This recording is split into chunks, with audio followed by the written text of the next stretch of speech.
Las conductas alimenticias se pueden o no alterar voluntariamente y están sujetos a factores externos. Internos internos, por supuesto, evidentemente, y externos como el nivel de autoestima, presiones familiares, frustración, en fin, normalmente autoimagen, ¿vale? O dinámicas de culpa que están sublimadas en autoimagen. Voy a explicar esto, pero no lo voy a desarrollar porque si no los nuevos me matan. Por favor, todos los que estéis ahora viendo este directo, me hacéis el favor de darle like.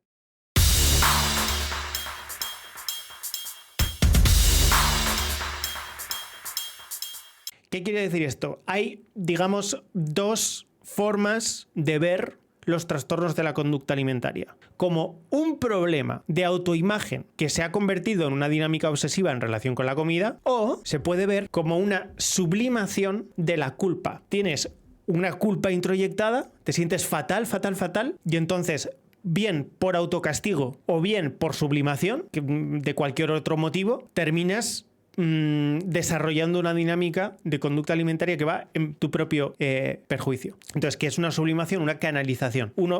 Se puede estudiar el trastorno de la conducta alimentaria y el enfoque psicoanalítico sería correcto. Muchas veces funciona el tratamiento como tal. Como que la persona con un trastorno de la conducta alimentaria se está castigando por una culpa introyectada. Y casi siempre ese tipo de enfoque funciona.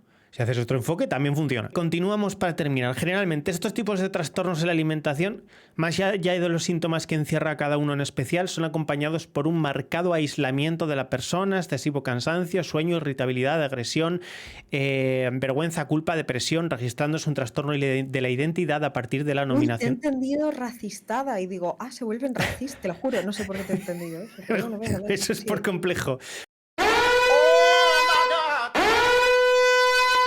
Vergüenza, culpa, depresión, registrándose un trastorno de la identidad a partir de la nominación de la enfermedad.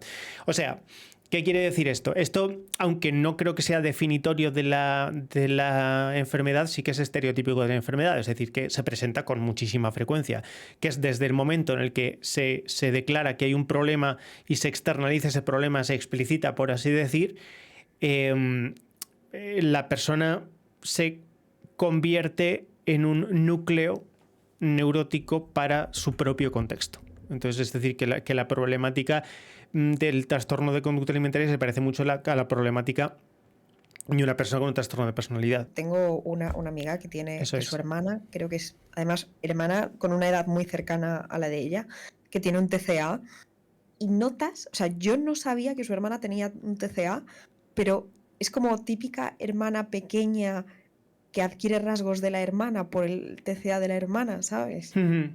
Que no llega a desarrollar ella un TCA, pero es como, no sé, es como que lo notas.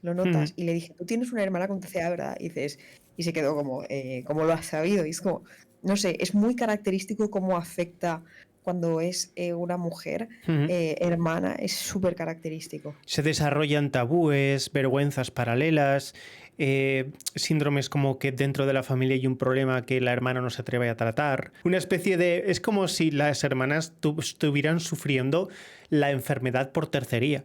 O sea, desarrollan como síntomas... O sea, en su voluntad de acompañar desarrollan como síntomas paralelos que no pertenecen a su estructura. O sea, no. que eso es lo más flipante de todo. O sea, no pertenecen a su estructura de personalidad y sin embargo lo están mostrando, sobre todo vergüenza o culpa. Eso es increíble, eso es una pasada. También a veces les pasa a las madres. A las madres también les puede pasar. Y según la vínculo con el padre también, pero es más complicado. Causas y rasgos acompañados o plausibles en los trastornos de conducta alimentaria. No aceptarse como persona. Percibir que se tiene poco control sobre la propia vida. Ser poco habilidoso en las relaciones sociales. Todo esto es diátesis. Significa que son causa y a la vez consecuencia del trastorno, ¿vale? Ser poco habilidoso en las relaciones sociales. Hay frecuentemente fracaso para expresar problemas emocionales. Tener poca espontaneidad. Demasiado autocontrol, es decir, tendencia a la obsesividad, ¿vale? Sobre todo en cuanto a la demostración de los afectos, poseer dependencia afectiva, muy perfeccionista, exageradamente autocrítico, ser excesivamente responsable para la situación o la edad, sufrir de inseguridad, timidez, introversión, baja autoestima, personalidad depresiva, excesiva preocupación o excesivamente dependiente de las opiniones de los demás o influencias del entorno, y poseer un excesivo deseo de evitar situaciones estresantes determinado por el miedo a enfrentarse a situaciones nuevas y expresado por una tendencia a huir de los conflictos, ¿vale? Bueno, o sea, ¿qué es esto? Bueno, pues esto es el neuroticismo, que es nuclear, primero, la adolescencia, y segundo, la mayor parte de los trastornos de la personalidad que denominamos inmaduros, ¿vale? O sea, todo esto que hemos hablado es un mejunje que pertenece a la adolescencia y a los trastornos de personalidad inmaduros. Por eso, los trastornos de personalidad inmaduros y la adolescencia es lo que más frecuentemente alberga trastornos de la conducta alimentaria. Bueno, aquí 4 trastornos de la conducta alimentaria. Pero voy a hacer una pregunta a Efi. Vamos a hacer un pequeño examen a Efi. Efi, aquí tenemos... Hay uno que no veo. Vale, eso te iba a decir. Hay 4 trastornos de la conducta alimentaria que son como los más principales, que son anorexia nerviosa, bulimia nerviosa, trastorno evitativo o restrictivo de la ingesta alimentaria y trastorno por atracón. Faltan algunos. Sí. Por lo menos uno, que es el más famoso. Decía que no veo porque estoy ciega, ¿eh? No que no viera porque no está. Vale, pues falta uno. Y tiene que ver con lo que ha dicho Fiti en el directo. No, faltan. O sea, la vigorexia, ¿no? Faltan vigorexia, efectivamente. Y luego hay algunos que también son... Pero esto ya no es del control, sino pues la pica, por ejemplo. Ajá, exacto, eso es. Una movida que es con la insulina de los diabéticos que se hacen. Es una fantasía esa, porque se pinchan más para adelgazar, más insulina, ¿sabes? Tiene un nombre, lo que pasa es que no me acuerdo. Yo también sí, sé que, o sea, todas esas mierdas tienen nombre. Luego, pues eso, están los trastornos que aparecen en el embarazo, que pueden ser, o por ejemplo, anorexias posparto, que son restricciones anómalas en la ingesta de alimentos, que también tienen que ver con la autoimagen, pero no dan todos los criterios para anorexia nerviosa, pero ahora tienen casi los mismos efectos, en fin, hay un montón. Pero sobre todo vigorexia. ¿Sabes lo que es la vigorexia, Efi? Sí, y de hecho justo de eso estábamos hablando también el otro día. Vale. Y es que me parece... A ver, aquí va a haber controversia. Porque, por ejemplo, por Twitter he estado leyendo como mucha gente defendiendo el mundo del culturismo y demás, diciendo, ya bueno, pero es que los culturistas solo suben fotos de su cuerpo y no incitan a nadie, como sí que lo hacen pues las personas, por ejemplo, con obesidad, con los mukbangs, ¿no? O sea, con los vídeos de atracones, porque son atracones. Pero a la vez tenemos concursos televisados para ver quién es, porque al final lo que buscan es un estético, un ideal de belleza para ellos. Es que para mí eso es similar a como si cogen una serie de anoréxicos a ver quién es el mejor anoréxico, ¿sabes? Ya, sí. O sea... A ver, la cuestión es la distocia de la autoimagen. Ese es el peligro. Es decir, una excesiva preocupación por la autoimagen es, yo que sé, caldo de cultivo para un trastorno de la conducta alimentaria o asociados, como la vigorexia. Claro, la vigorexia no es un trastorno de la conducta alimentaria estrictamente hablando, porque el trastorno no está en la ingesta anómala, ¿no? Sino en una especie de ingesta excesiva, pero por un consumo calórico excesivo, que por supuesto proviene de una dinámica idéntica al del resto de trastornos. Lo que pasa es que no cumple los criterios diagnósticos. Pero también es un proceso obsesivo y también es un proceso ansioso. Las dos cosas, ¿vale? Y por lo tanto compulsivo, que es lo que está intermedio. Entonces, criterios así básicos. ¿En qué consiste la vigorexia? Bueno, pues una dinámica de ejercicio compulsivo con objeto de tener cada vez más y más hipertrofia muscular. Y eso pues conlleva ingesta anómala de alimentos, también pincharse, ¿vale? Que espera un segundo, que voy a tener hoy cabreo. Vamos a ver. Comentario de Fiti. Me vas a comparar con ponerte a comer como si fuera el día del juicio final. Espera, mueve el micro, que se te ha hecho algo raro.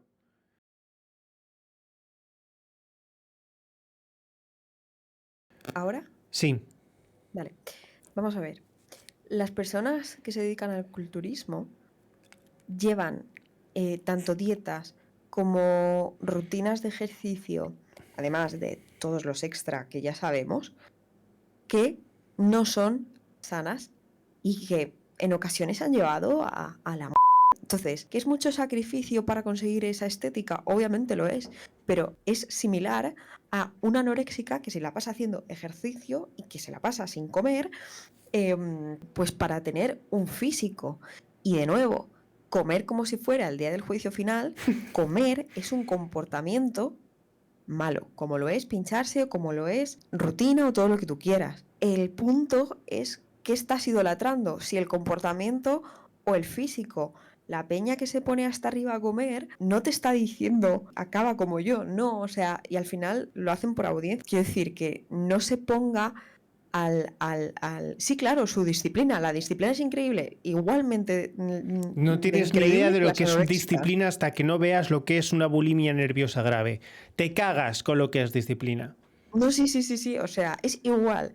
Por eso lo digo, que es como que lo ponen en un estatus diferente solamente porque, claro... Porque es constructivo en lugar de aparentemente destructivo. Pero es que, vamos a ver, lo otro de llevar algo al extremo, tener un porcentaje de grasa corporal que no es sano, ponerte de todo lo que se pinchan no es sano, para mí también es llevarlo al extremo, hasta el punto de que hay gente que empieza a tener fallos en los riñones y se la pela, quiero decir. Sí, o rabdomiolisis o vete a saber. Sí, o sea... sí. Prefieren seguir con esa estética. Cuando ya empiezas a poner por encima de todo una estética, pues ya, me parece que ya lo has llevado al extremo. Decir, no, claro, es que quien come no hace esfuerzo, está comiendo, que sí, que no te digo que no. Aquí no estamos hablando de quién es el mejor trastornado, ¿sabes? O sea, no, estamos hablando de que es trastorno, punto. O sea, que es comportamiento malo, punto. O por exceso o por defecto, da igual. Pero es como, no, bueno, pero como es disciplinado, pues bueno, pues será mejor. No, tío, no, o sea, no hay que ponerlo en un escalón más arriba. No lo hacen por un objetivo, eso, o el objetivo que tengan es irrelevante.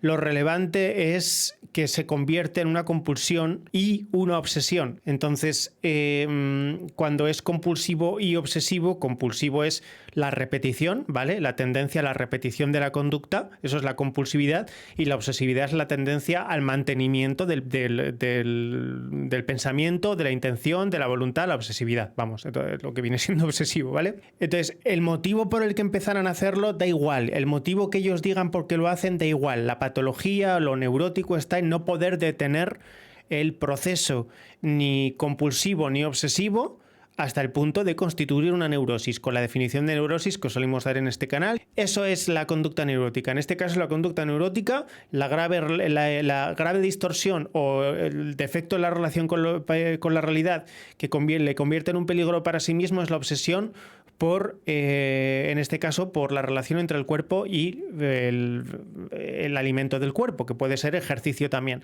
Como alguien ha preguntado por ahí si la vigorexia es relativo a la hipertrofia o puede ser de otras cosas como de artes marciales.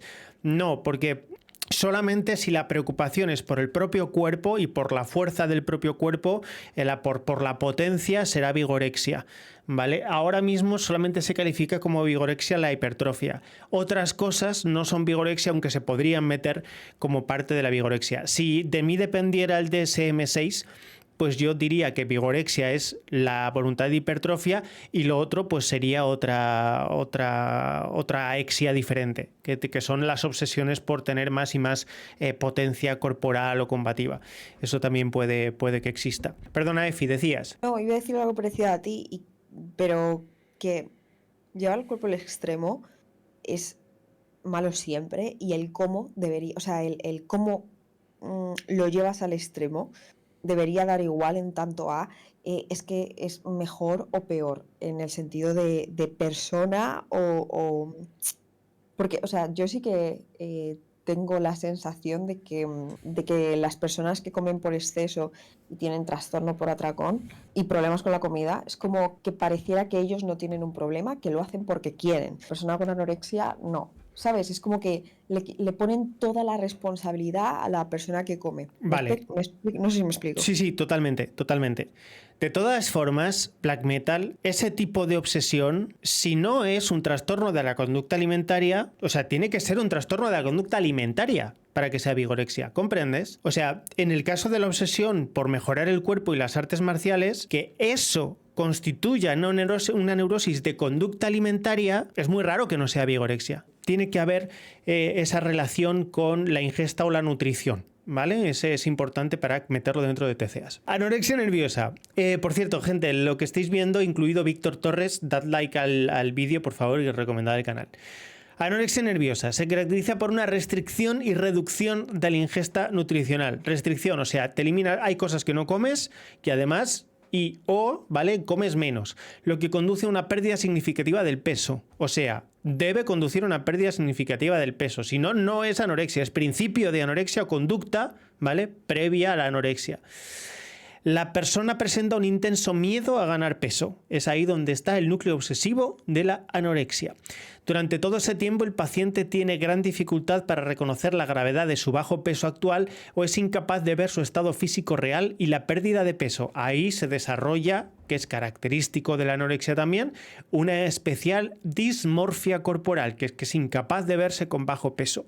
Y todo se desarrolla por un proceso obsesivo.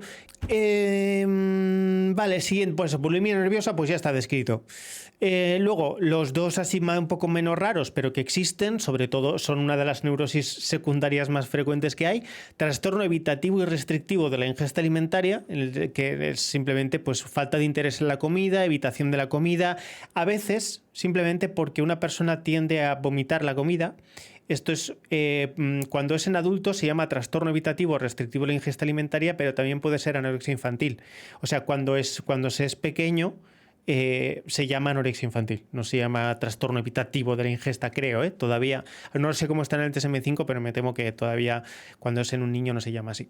Dice, se caracteriza por una falta de interés en la comida, por la evitación a causa de alguna de las propiedades sensoriales de la comida o por una preocupación acerca de las consecuencias repulsivas de la acción de comer, miedo al atragantamiento, manifestando una incapacidad persistente para satisfacer las necesidades nutricionales. O sea, como veis, es un proceso, o sea, está vinculado a lo que aquí hemos llamado asco a veces, que es un conjunto de reflejos somáticos, que no son emociones. Recordad que el asco no es una emoción, es un reflejo somático. Bueno, evitación, restricción de la ingesta conlleva una pérdida significativa de peso o el no cumplir con el crecimiento esperado, deficiencias nutricionales, dependencia de los suplementos, etcétera, ¿no? En este trastorno no está afectada la autopercepción y no hay una distorsión de la imagen corporal. Dice, la gente que no tiene sentido del hambre y se olvida de comer, ¿qué? Eso algunas veces puede ser... Eso es hipotalámico.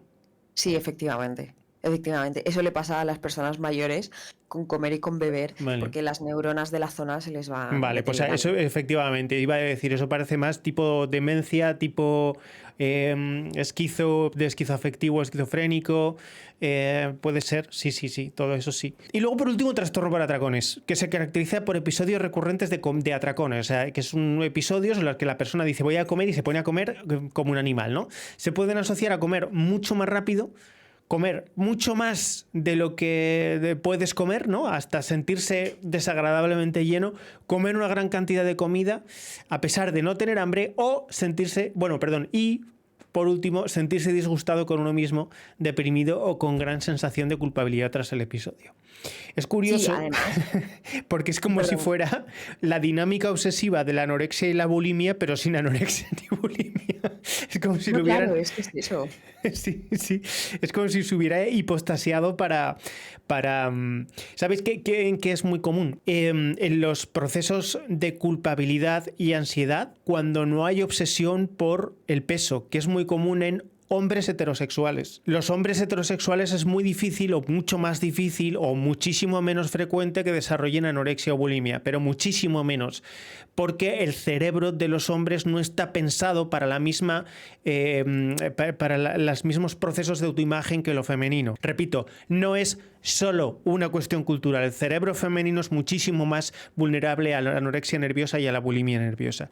Trastorno por atracón es más frecuente que en varones. Bueno, o sea, no es que sea más Aunque, frecuente en varones. Es que los varones, cuando tienen un TCA, es más frecuente vigoréxico o trastorno por atracón. ¿Vale? sí, Dime. respecto a porcentajes, el trastorno por atracón es el más abundante, más que la anorexia y la bulimia juntas, y es el que más efectivamente igualado está en cuanto a hombres y mujeres. No me acuerdo de los porcentajes, pero sé que estaba bastante más igualado. Sí, sí, sí, sí. Y luego, como veis, los procesos de autoimagen en el trastorno por atracón no existen, en el sentido de que, aunque puede haber problemas de autoimagen, el núcleo obsesivo no es la autoimagen, sino la culpa por haber hecho algo malsano o por posiblemente sentirse, digamos, estereotípicamente un gordo que no deja de comer, ¿vale? Pero no tiene por qué haber una obsesión con la autoimagen, en tanto no hay dismorfia en el trastorno por atracón. Si hubiera dismorfia sería probablemente bulimia, y si la dismorfia llevara a un IMC anormalmente bajo sería anorexia. Entonces vamos a ver un cuadro que es muy importante, que es el cuadro explicativo sobre cuál es el proceso de los trastornos de conducta alimentaria, ¿vale? En qué consiste el ciclo neurótico y cuáles son los, pues eso, las definiciones, las diferencias de ego, autoestima, yo, self, todas esas cosas. Bueno, vamos a ver. Los trastornos de la conducta alimentaria tienen o problemas de autoimagen personal o problemas de autoimagen corporal obsesivos. O sea, tiene que haber una obsesión por la autoimagen corporal o por la autoimagen personal. ¿Y cómo se sabe que es una obsesión? Pues cuando la persona neuróticamente no puede dejar de tener en cuenta ese evento, hasta el punto de que la relación con la realidad, el entorno, pues hay desadaptación, grave sufrimiento, un problema para los demás, un problema para sí mismo. Neuróticamente hay una obsesión neurótica por la autoimagen personal, del yo, por ejemplo, la culpa. Es una obsesión de autoimagen personal, ¿ok? No tiene por qué ser únicamente por el aspecto físico. O autoimagen corporal, que es de aspecto físico. Eso es la primera cosa. No es porque aparezca en este orden, sino que esto es una especie de espiral que empieza muy suavecita y se convierte en un camino al infierno. Esa obsesión es de origen ansioso. ¿Qué significa que es de origen ansioso?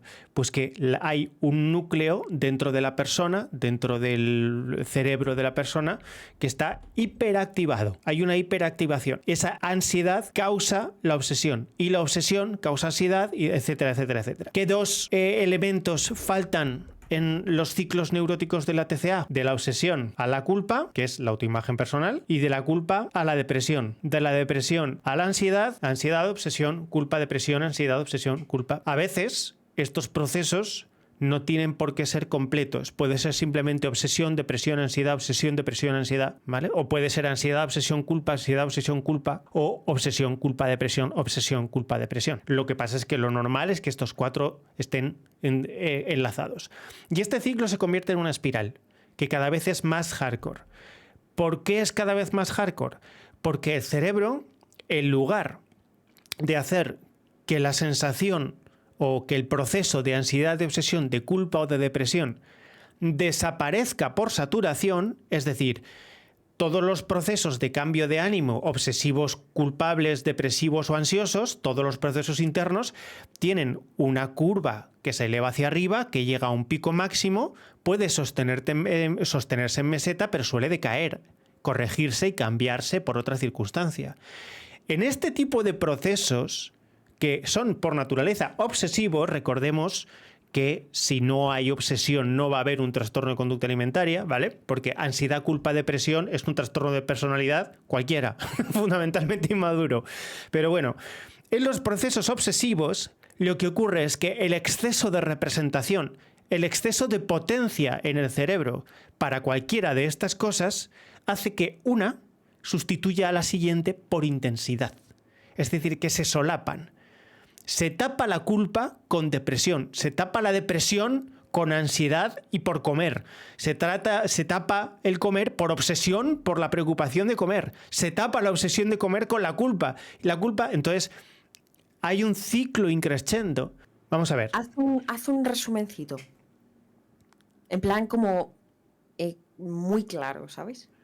Estos cuatro elementos en el trastorno de la conducta alimentaria pueden ocurrir en cualquier persona, pero en la gente normal Cada uno de estos procesos desaparece por sí solo o con medicación o con terapia y la persona vuelve a un estado normal o sustituye ese estado de ansiedad por un estado positivo. Desaparece a veces incluso por saturación, porque el cerebro no está mucho tiempo en el mismo estado mental.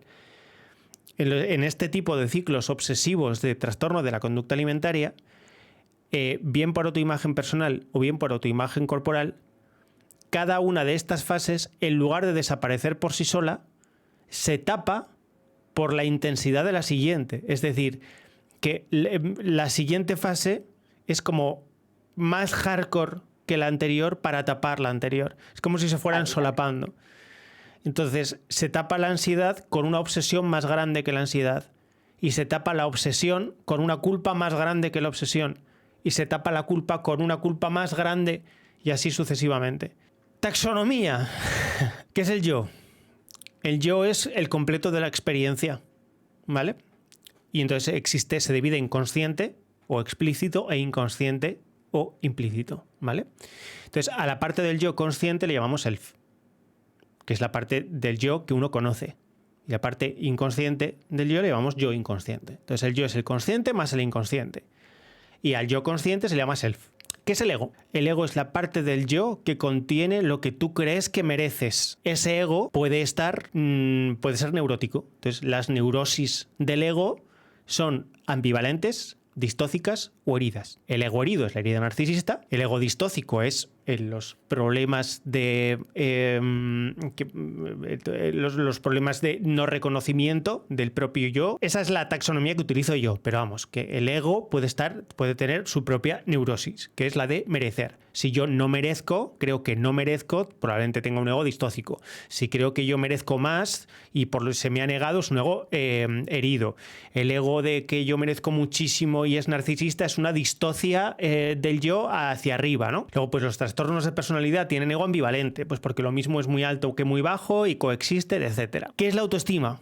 La autoestima es la parte capacitoria del yo y se retroalimenta con el ego. El ego determina la autoestima y la autoestima determina el ego. Entonces, la autoestima es la parte capacitoria del yo o aquella parte de la mente que codifica el poder, es decir, lo que tú puedes hacer, lo que tú eres capaz de hacer. Eso es la autoestima. Si no te ves capaz de hacer algo, tienes poca autoestima respecto a ese algo, pero normalmente la autoestima es cuando existe un proceso depresivo, es cuando llamamos poca autoestima, cuando tienes menos autoestima de la que deberías tener. Entonces, el ego y la autoestima, aunque son dos constructos diferentes, están retroalimentados el uno con el otro y ambos forman parte del yo. Por ejemplo, el trastorno narcisista tiene un ego distócico desmedido.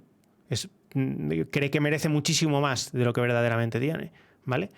La herida narcisista o la herida de abandono, ¿qué tiene? Pues un merecer ambivalente o a veces herido. ¿Vale? Entonces, ¿qué es lo que determina la autoestima? La capacidad. Y entonces el yo merezco y el yo soy capaz de están muy interrelacionados. Normalmente porque son representaciones que se retroalimentan. Dime si quieres algún tipo de trastorno y vemos dónde está qué afección corresponde al ego y qué afección corresponde a la autoestima. El histriónico, ok. El histriónico normalmente tiene un ego ambivalente y es que no sabe qué es lo que merece, no tiene ni puta idea. Vale. Y tiene una autoestima, un poder que normalmente es confabulado. O sea, tiende a creer que tiene más capacidades de las que tiene porque se ha creído que sí. ¿Y cómo se lo ha creído? Si no piensa que lo merezca, o a veces sí o a veces no. El trastorno histriónico de la personalidad, sobre todo cuando son graves, aunque no tienen, digamos, o sea, suelen tener un ego ambivalente. A veces, evidentemente, tienen herida narcisista, pero eso no quiere decir que sean núcleos narcisistas, pero tienen un ego ambivalente en el que no están seguros de quiénes son y de qué cosas merecen y qué cosas no. Entonces oscilan entre el merecer y el no merecer. Bueno, pues lo que hacen, lo compensan con una autoestima, un poder confabulado. Lo compensan porque, claro, como no pueden, su constructo de ego es tan variable, tan inseguro, tan extraño, tan ajeno, tan frágil, lo compensan pues con yo soy capaz de. Entonces, por eso el núcleo del trastorno histriónico de la personalidad, que es criterio de diagnóstico clave, es cree que las relaciones son más intensas o los vínculos son más intensos de lo que son en realidad.